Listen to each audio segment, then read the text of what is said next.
क्या सच में कोई इतना प्यारा हो सकता है? हाँ भाई हाँ, टू डियर ये स्टोरी देख लो, तुम्हें पता चल जाएगा। लेकिन उसके पहले मेरे चैनल को सब्सक्राइब कर लीजिए। ये देखिए, फ्रांस और इटली के बीच में मेडिटेरियन सी आता है और वहीं पे एक छोटा सा किंगडम बसता है और उसका नाम है मोनाको।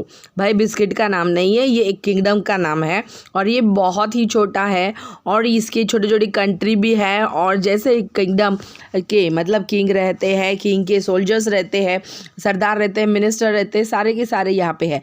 नियरली 7,000 जो पॉपुलेशन होगी वैसे यहाँ पे होगी। और यहाँ की किंग की जो लैंड है वो भी डिवाइड हो गई है और कोई भी यहाँ से वहाँ से यहाँ नहीं आ सकता है और ये अच्छे से देख रेख में है। एक भी एकड़ यहाँ से वहाँ नहीं जाती है। और वहाँ पे एक छोटा सा किंगडम का पैलेस भी है किंग का।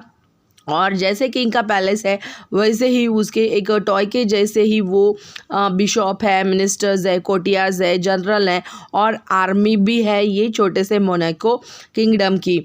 और यहाँ पे भी जैसे आप देख सकते अलग अलग यहाँ पे आर्मी होती है तो 60 मैन, हाँ जी हाँ, 60 लोगों की एक छोटी सी बटालियन है, एक आर्मी है और वो टैक्सेस भी देते हैं जो रहने वाले हैं वो।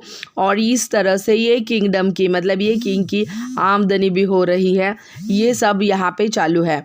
अब यहाँ पे क्या हो गया, एक मर्डर हो गया था इस किंग के इस राज्य में और ये राजा अब ये सोच रहा था कि ऐसे नहीं होना चाहिए। मेरा तो राज्य जो है ये लोगों को बहुत शांतता प्रिय है, पर ये ऐसे कैसे हो गया, यहाँ पे खून कैसे हो सकता है।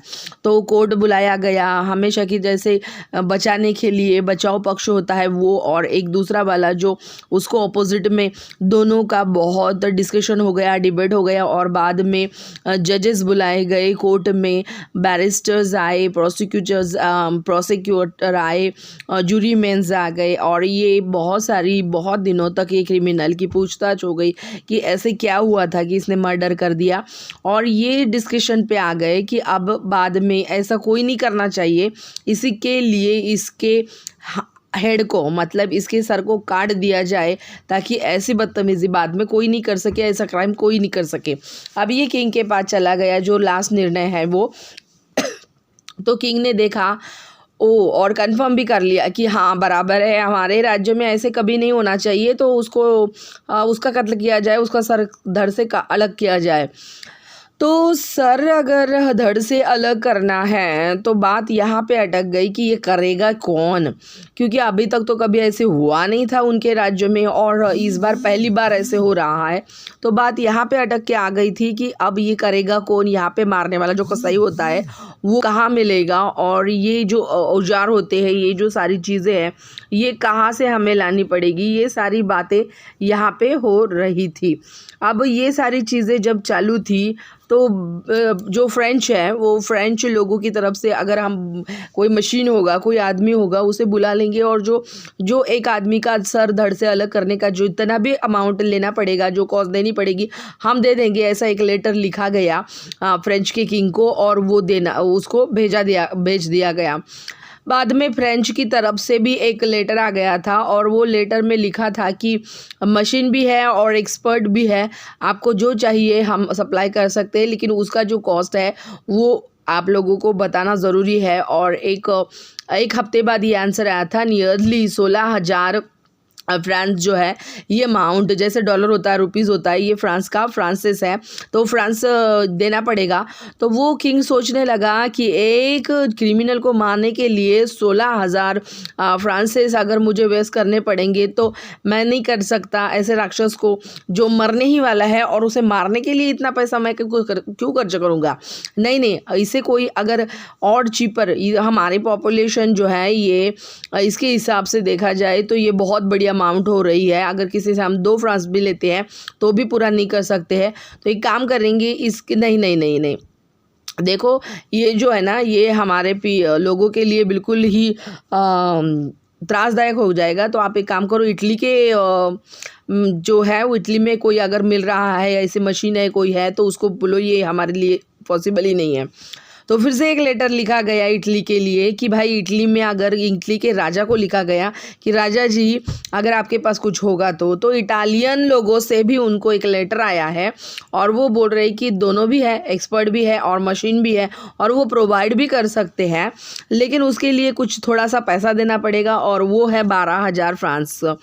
तो ये तो ट्रैवलिंग अलाउंस हो गया, क्योंकि इटली से वो आदमी यहाँ आएगा, मारेगा, फिर वापस जाएगा, मशीन हो या आदमी हो कोई भी। तो ये वाली चीज़ें सारी की सारी उनके लिए तो बहुत महंगी होने वाली थी। फिर से अगर दो फ्रांसेस भी अगर लोगों से लेना शुरू कर दिया एज ए टैक्स के मुताबिक, तो ये तो हमारे पीपल के लोगों के ऊपर अन्याय हो जाएगा। तो ये नहीं होना चाहिए। हमारे राज्य में जो शांतता है वो भंग हो जाएगी। और राजा जो है, ये राजा मन ही मन सोच रहा था कि भाई ये सोल्जर ने क्या कर दिया। मतलब कोई तो ऐसा आदमी होगा, सोल्जर्स में होगा कोई है कि जो कर सके।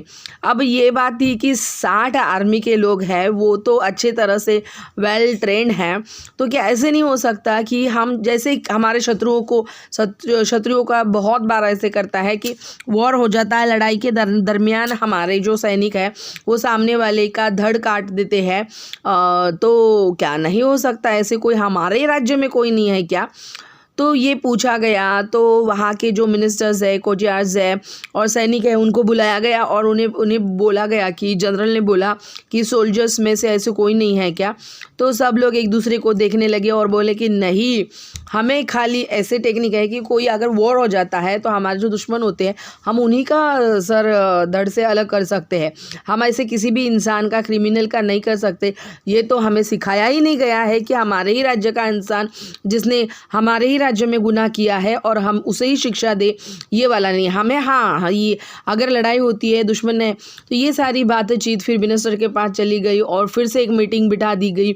और मीटिंग में ऐसे अब प्रस्तुत हुआ, एक कमेटी, दूसरी कमेटी, तीसरी कमेटी के ऊपर कमेटी बैठ रही थी और फिर भी कोई भी उसका रिजल्ट नहीं मिल रहा था कि इनके पास ये बात जा रही थी। और फिर ये बात हो गई कि देखिए वो जो आदमी है उसे एक काम करते हैं ना, मारने की कोशिश करते हैं, उसे ज़िंदगी भर प्रिजन में रख देते हैं और उसे बोलते हैं कि तू जैसे कि उम्र कैद की शिक्षा होती है वो दे देते हैं। और इस तरह से हमारा राजा कितना दयालु है, कितना सोचता है, ये लोगों को पता चल जाएगा।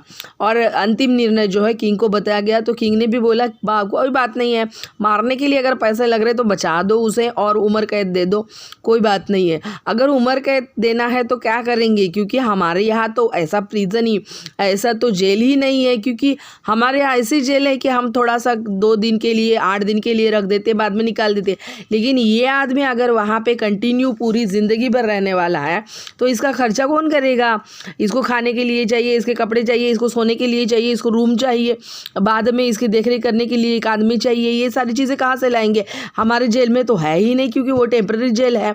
तो वो भी सोचने की बात थी। तो एक से सोचा गया कि उसके लिए एक सेपरेट प्लेस रखेंगे और वहाँ पे वो रहेगा, उसको एक गार्ड रहेगा, गार्ड देख रेख करेगा और उसका फूड भी वो गार्ड ही लेके जाएगा। तो वो गार्ड का जो फूड है वो राजा की पैलेस में से जाता था। और ये सारी चीज़ें हो गई। वो आदमी जो था वो भी देख रेख में लग गया।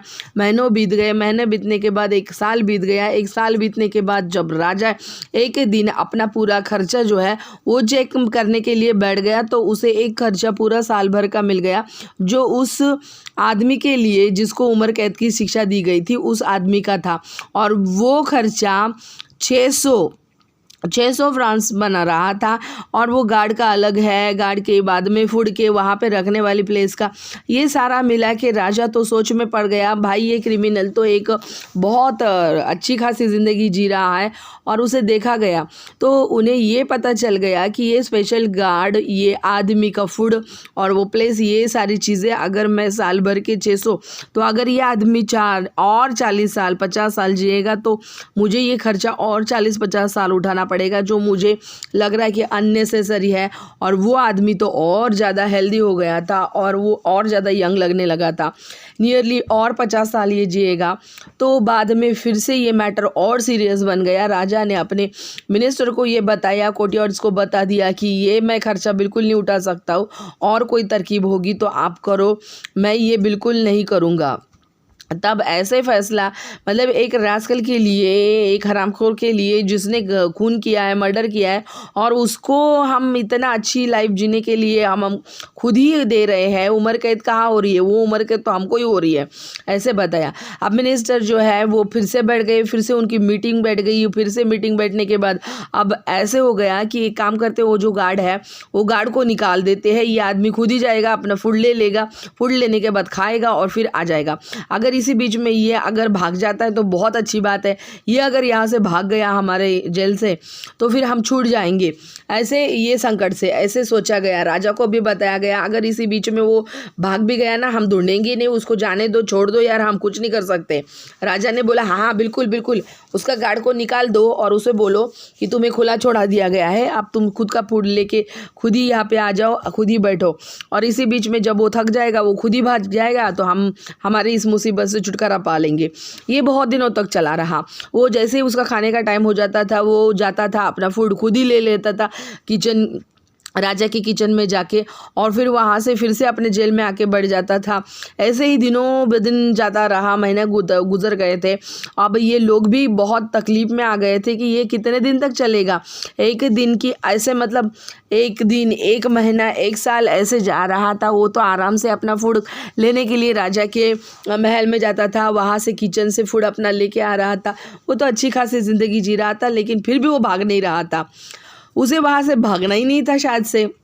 तो जो मिनिस्टर्स है वो अब वो कितना कंट्रोल करेंगे। उन्होंने देखा कि ये आदमी भाग ही नहीं रहा है। एंडिंग में वो उन्होंने उसे बुलाया और फिर बाद में ये मैटर अब सॉल्व करने का बात आ गई है। हम जाएंगे एक दिन, उसे खुद को मिलेंगे और उसको खुद ही पूछ लेंगे, भाई तू भाग क्यों नहीं जाता है, तू कितने दिन तक यहाँ पे ऐसे आराम से आएगा जाएगा, खाएगा पिएगा। तब वो मिनिस्टर ने उसे बुलाया, बुलावा भेजने के बाद वो आया भी, और ये आने के बाद उन्होंने बोला कि देखो तुम भाग क्यों नहीं जाते हो, तुमसे हमें छुटकारा मिल जाएगा। हमारा ना कोई गार्ड है जो तुम्हारे ऊपर देख रेख कर रहा है, और तुम यहाँ से भाग भी गए ना तो राजा तुम्हें कुछ नहीं करेगा, हम भी तुम्हें ढूंढने की कोशिश बिल्कुल नहीं करेंगे। अगर तुम दिख भी गए तो हम तुम्हें कुछ नहीं करेंगे। तो ये बोलता है कि देखिए ये मेरे ऊपर आप बहुत ज्यादती कर रहे हैं, आप जैसे सोच रहे, अब जैसे बोलोगे आप, मैं वैसे ही कर रहा हूँ। पहले तुमने बोला कि तुमने खून किया है तो तुम्हारा सर धड़ से अलग किया जाएगा। मैंने बहुत देर तक राह देखी, लेकिन तुम लोगों ने मुझे मारा ही नहीं, मेरा सर जो है धड़ से अलग किया नहीं। मैंने कभी किसी को कंप्लेंट नहीं किया। मैं जाऊँ तो कहाँ जाऊँ, मुझे आप बताइए। मेरे ऊपर इतना टैग लगा दिया गया है कि मैं क्रिमिनल हूँ। बाहर जाऊँगा तो मुझे कौन नौकरी देगा, मुझे कौन काम देगा, मेरे ऊपर कौन भरोसा करेगा, मुझे रहने के लिए, खाने के लिए, पीने के लिए जगह कौन देगा, आप मुझे बताइए। इससे तो अच्छा था कि आप मुझे मार डालो। मैंने आज तक आपसे कोई कंप्लेंट नहीं की है, लेकिन आप मुझे बताओ, अगर किसी इंसान को आप बोलते कि आप मरने वाले हो, अगर वो डिसाइड कर लेता है कि 8 दिन में, महीना भर के अंदर उसका सर धड़ से अलग होने वाला है, और महीना बीत जाता है लेकिन उसका धड़ से सर अलग होता ही नहीं है, आपको वो पॉसिबल ही नहीं है। बाद में आप एक गार्ड रख देते हैं, मुझे फूड आ जाता है, वो गार्ड मुझे रेडीमेड फूड ला के दे रहा है, और उसमें से आप मेरा जो गार्ड है वो उसको भी निकाल दे रहे हैं। अच्छा चलो ठीक है, मुझे उम्र कैद की शिक्षा दे दी है, गार्ड को भी निकाल दिया गया है, मुझे मेरा फूड जो है मुझे खुद ही ला के देना है, ये भी मैं कर रहा हूँ। फिर भी मैं कभी किसी को कंप्लेंट नहीं किया कि मेरे साथ इतनी जायती इस किंगडम में हो रही है और तुम मेरे साथ ऐसे बिहेव कर रहे हो, और आज तुम मेरे सामने आके बोल रहे हो कि भाग जाओ। कैसे भाग जाऊँ, कहाँ भाग जाऊँ, कौन सी जगह पे भाग जाऊँ, और कौन मुझे कान देगा, ये मुझे आप बताओ। कुछ तो निर्णय आप दे दो, मेरे साथ बहुत ज्यादती हो रही है। तो एक तो मुझे मार डालो, नहीं तो मुझे कुछ काम धंधा दे दो। अब ये लोग सोचने लगे कि भाई ऐसे कैसे कर सकते हैं, हम एक काम कर सकते हैं, इसे एक पेंशन दिया जाएगा, और ये पेंशन साल भर में एक बार दिया जाएगा। वो पेंशन के 600 जो रुपीज़ है, जो फ्रांस है, वो लेने के लिए वो आएगा, और हर साल जब तक वो ज़िंदा रहेगा तब तक हम एक साल में उसे 600 रुपये 600 फ्रांसेस देते रहेंगे। तो उसे बताया गया, वो बोला कि हाँ ठीक है, इसमें मैं गुजारा कर सकूँगा शायद से, और उसने इस कंडीशन पे हाँ बोल दिया जाने के लिए, और वो बाइज्जत मतलब वहाँ से निकल पड़ा, एक इज्जत के साथ निकल पड़ा। ऊपर से सरकार उसे ज़िंदा रहने के लिए, पूरा गुजारा करने के लिए 600 फ्रांसिस रुपीज़ भी देने वाली थी। ये बहुत अच्छी बात थी। लोगों के तरफ मैसेज जा रहा था कि ये उसे पैसे दे रहे करके, और उसको ज़िंदगी गुजारने के लिए ये बहुत काफ़ी था। तो उसे इज्जत से बाहर निकाला गया जेल से। उसे आप देख सकते हैं कितनी अच्छी तरीके से उसे बाहर निकाला गया। बाहर जाने के बाद उसने उस पैसों से ज़मीन खरीद ली। ज़मीन खरीदने के बाद वहाँ पे उसने कुछ प्रोडक्ट्स जैसे कि एप्पल के ट्रीज देख सकते हैं, गार्डन बना दिया, और वो मार्केट गार्डनिंग करने लग गया था। एक अच्छी खासी ज़िंदगी जीने लगा था। वो वहाँ से पैसे अलग कमाता था, और पेंशन के जो 600 फ्रांसिस आते थे वो अलग ही हर महीने लेने के लिए, हर साल में लेने के लिए चला जाता था। तो ऐसे हो रहा था, और ये किंग के सामने एक अच्छी चीज़ रखी गई थी कि इतने दिनों में अभी तक उसने कोई क्राइम नहीं किया था। एक अच्छी खासी ज़िंदगी वो जी रहा था। क्यों जी रहा था? क्योंकि ना ही किंग के पास ऐसा आदमी था जो उसका सर धड़ से अलग कर सके, ना ही ऐसी जेल थी कि उसे उम्र भर वहाँ पे रखा करें। तो भाई ये बहुत अच्छी स्टोरी मैंने आपको बता दी है, आपने भी देख ली है। लाइक कीजिए, सब्सक्राइब कीजिए, ऐसे ही देखते रहिए। धन्यवाद।